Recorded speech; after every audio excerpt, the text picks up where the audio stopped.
There's actually 5 seasons in Maine. There's summer, fall, winter, spring, and mud.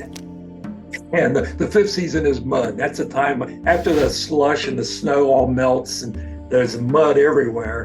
And when the nice weather in the end of June starts hitting, the warmer weather, that's still mud season. It's also black fly season, so you got to be prepared for anything if you go up there in late May and June.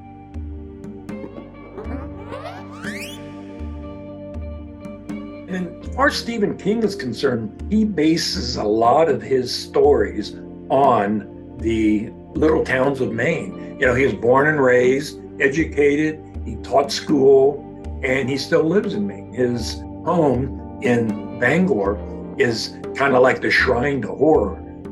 It's got a big bat on the gate, and there's a really beautiful cemetery there in Bangor where it is said that he goes out and just takes walks to get ideas. And a lot of the characters in his books and in his movies have come from the headstones in that particular cemetery.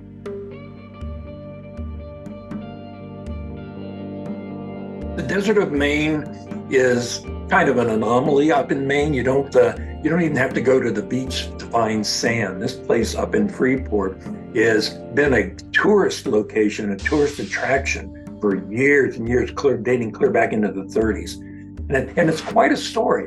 And of course, they have a cement camel, very colorful. You walk out of the gift shop and out onto the sand, and you see a camel, and you say, why don't they have a real one? Well, they did have a real one for a while. They had Sarah, but Sarah got a reputation of liking to chew on people as they walked by. So they got rid of Sarah and brought in a cement one who hasn't caused much problem from what I understand.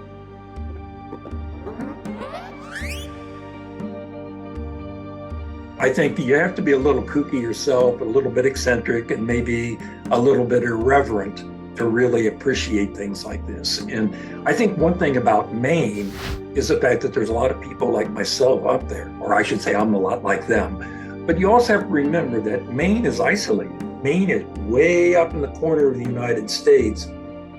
Everybody is kind of like stuck out here. But I think the quirkiness of the state carries over, and a lot of people identify with it. I guess it's just what you want to see. I like mountains, and I like rivers, and I like waterfalls, and I like lighthouses.